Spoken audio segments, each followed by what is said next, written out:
देखिए, हमारी बॉडी कुछ इस तरह की बनी हुई है। जब भी हमारी बॉडी में कुछ प्रॉब्लम होती है या हमारी बॉडी में किसी ऑर्गन में कुछ प्रॉब्लम होती है तो हमारी बॉडी कुछ साइन एंड सिम्टम्स शो करती है, जिन्हें देखकर आप जान सकते हैं कि हमारी बॉडी में कहाँ प्रॉब्लम हुई है। वैसे तो आजकल हर बीमारी के लिए जांच अवेलेबल है, जिससे हम जान सकते हैं कि हमारी बॉडी में कहाँ प्रॉब्लम हुई है और कितनी प्रॉब्लम हुई है, लेकिन इसमें काफ़ी समय लग जाता है। उससे पहले ही हमें जान लेना चाहिए कि हमारी बॉडी में कोई प्रॉब्लम है या नहीं, क्योंकि हमारी बॉडी पहले ही साइन शो कर देती है। तो आज की वीडियो में हम बात कर रहे हैं किडनी डिसीज़ की। तो यदि किसी की किडनी खराब होती है या उसमें कोई दिक्कत होती है तो हमारी बॉडी कुछ साइन शो करती है, जिन्हें देखकर आप जान सकेंगे कि हमारी किडनी में कोई प्रॉब्लम है या नहीं। तो आज की वीडियो में हम उसी के बारे में बात करने वाले हैं। तो चलिए स्टार्ट करते हैं। हम जान लेते हैं कि यदि किसी किडनी में कोई प्रॉब्लम होती है या उसकी किडनी डैमेज होने वाली होती है तो उसे क्या क्या साइंस देखने को मिलते हैं। तो पहले है यहाँ पर यूरिनेशन चेंजेस, यानी कि उसके पेशाब में या फिर उसकी यूरिन में क्या क्या चेंज देखने को मिल सकते हैं।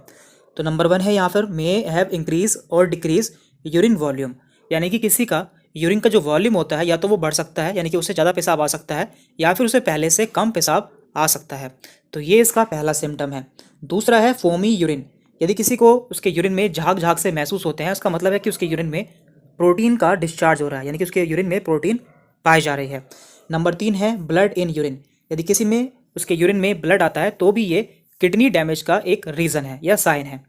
तो यहाँ पे हमने देखा है यूरिनेशन चेंजेस। आगे बढ़ते हैं। यहाँ पर किडनी डिसीज़ का दूसरा साइन है पेरिफेरल एडिमा या फिर पिटिंग एडिमा। तो देखिए, एक तरह की सूजन होती है। इसका मेन रीज़न है वॉल्यूम ओवरलोड, यानी कि हमारी बॉडी में पानी इकट्ठा हो जाता है, क्योंकि हमें यूरिन कम पास होता है, जिसके कारण हमारी बॉडी में पानी इकट्ठा हो जाता है और हमें कुछ इस तरह की सूजन होती है। तो इसकी पहचान ये है कि जब आप यहाँ पर उंगली से दबाएंगे तो उस जगह पर गड्ढा बन जाता है और उस गड्ढे को भरने में थोड़ा समय लगता है। तो ये किडनी डिसीज़ का एक साइन है। कब होता है? जब किसी को नेफ्रोटिक सिंड्रोम हो जाता है। सिंड्रोम मीन्स बीमारियों का समूह, यानी कि उसे कई सारी किडनी से संबंधित बीमारियां हो जाती हैं, तो ऐसा देखने को मिलता है। और ऐसी कंडीशन में हमारी बॉडी में एल्बुमिन की कमी भी हो जाती है, जो कि एक प्रोटीन होता है, तो इसकी कमी भी हमारी बॉडी में हो जाती है।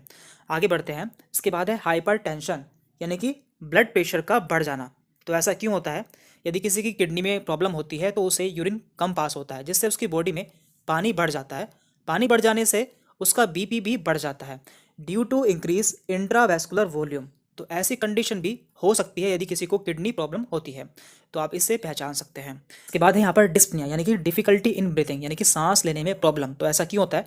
देखिए, जब भी हमारे लंग्स के चारों ओर पानी बढ़ जाता है ड्यू टू किडनी डिसीज़, तो हमें सांस लेने में प्रॉब्लम हो सकती है। तो ये भी एक किडनी डिसीज़ का सिम्टम या साइन हो सकता है। इसके बाद यहाँ पर डिफिकल्टी इन स्लीपिंग, यानी कि सोने में परेशानी या फिर नींद सही से ना आना। तो ऐसा क्यों होता है? देखिए, जब भी किसी को किडनी डिसीज़ होती है तो उसका यूरिन सही से पास नहीं होता है और उसकी बॉडी में टॉक्सिन्स इकट्ठा हो जाता है, यानी कि उसकी बॉडी में जहर बनने लगता है, जिसके कारण उसे सोने में परेशानी होती है और उसे सही से नींद भी नहीं आ पाती। इसके अलावा किडनी डिसीज़ में फैटिक भी एक नॉर्मल बात है, यानी कि थकान भी नॉर्मल सी बात है, क्योंकि आप जानते हैं जब किसी को किडनी डिसीज़ होती है तो उसका यूरिन आउटपुट कम हो जाता है और उसकी बॉडी में टॉक्सिन्स बढ़ जाते हैं, जिसके कारण उसे थकान भी हो सकती है।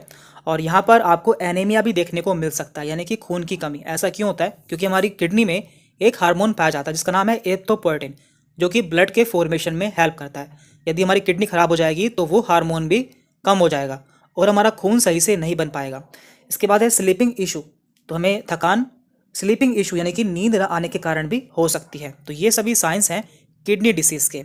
और देख लेते हैं, यहाँ पर है मसल ट्विचिंग या फिर स्पाम, यानी कि बार बार मसल में या आपकी मांसपेशियों में अकड़न होना। तो ये भी एक रीज़न है किडनी डिसीज़ का। तो ऐसा क्यों होता है? देखिए, जब भी हमारी किडनी में कोई प्रॉब्लम होती है तो हमारा इलेक्ट्रोलाइट इनबैलेंस हो जाता है, यानी कि हमारे इलेक्ट्रोलाइट जो होते हैं वो बिगड़ जाते हैं और हमारी बॉडी में कैल्शियम का लेवल कम हो जाता है और फॉस्फेट का लेवल बढ़ जाता है।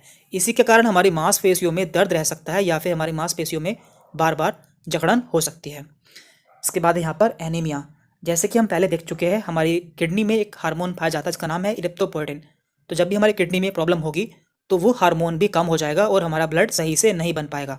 तो किडनी की डिसीज़ के साथ में हमें ब्लड की कमी भी हो सकती है। यहाँ पे लिखा है anaemia of chronic kidney disease, यदि हमें लंबे समय से किडनी में दिक्कत रहती है तो हमें एनीमिया भी या फिर खून की कमी भी हो सकती है। इसमें क्या होता है? डिक्रीज ईपीओ, यानी कि इरिथ्रोपोएटिन, जो कि एक किडनी में बनने वाला हार्मोन है। इसके अलावा नोजिया एंड वोमिटिंग। तो यहाँ पे क्या है? यूरेमिया। इसका मतलब होता है कि हमारे ब्लड में यूरिया की मात्रा बढ़ जाना। तो देखिए, हमारे पेशाब में या फिर हमारे यूरिन में यूरिया पाया जाता है। जब वो हमारी बॉडी से बाहर नहीं निकलेगा तो हमारे ब्लड में बढ़ जाएगा, जिससे हमें उल्टी आना और जी मिचलाना जैसी समस्याएं भी हो सकती हैं।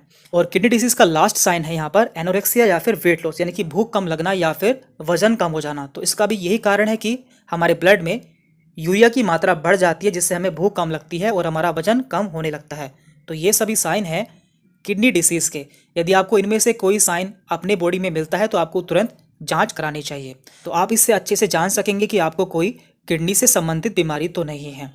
तो आज की इस वीडियो में इतना ही था। आगे भी हम इस तरह की वीडियोस आपके लिए बनाते रहेंगे। Thank you very much.